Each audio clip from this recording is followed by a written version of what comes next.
이재명 대통령이 이시바 시게루 일본 총리와 한일 정상회담을 위해 일본으로 출국했습니다.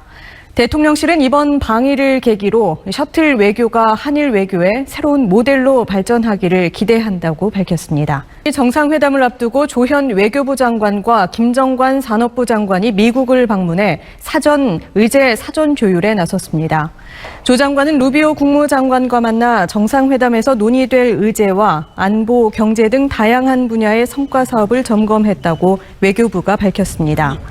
김 장관은 러트닉 상무장관, 라이트 에너지 장관 등 관계부처 장관들을 만나 경제 현안을 조율할 예정입니다.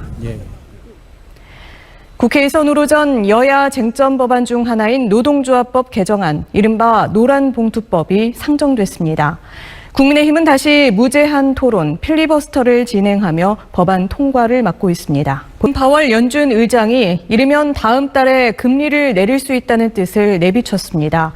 하지만 관세 때문에 물가 걱정이 여전하다면서 트럼프 대통령이 원하는 대규모 인하에는 조심스러운 입장도 함께 밝혔습니다. 미국, 일본 순방 일정에 나선 이재명 대통령이 조금 전 도쿄에 도착했습니다.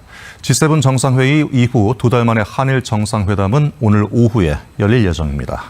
한미 정상회담을 사흘 앞두고 조현 외교부 장관과 마코 루비오 미 국무장관이 현지 시간 22일 미국 워싱턴 DC에서 회동했습니다. 한미 외교장관은 이번 회동에서 정상회담 의제를 사전 조율했을 것으로 보입니다. 특히 이번 의제 조율은 한미 동맹 현대화 등 전반적인 외교 안보 분야에 집중된 것으로 전해졌습니다.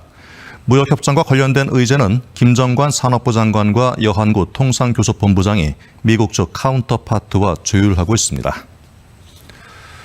북한이 휴전선 부근에서 공사 중인 자국군에 한국에 경고 사격을 했다며 도발 행위를 중단하라고 요구했습니다. 북한군 총참모부 고정철 부총참모장은 오늘 조선중앙통신을 통해 발표한 담화에서 지난 19일 한국군이 차단물 공사를 진행하고 있는 군인들에게 기관총으로 10여 발의 경고 사격을 가했다고 밝혔습니다. 이에 대해 우리 합참 관계자는 북한군이 중부전선 군사 분계선 MDL을 침범해 경고 사격 등의 조치를 했다고 밝혔습니다.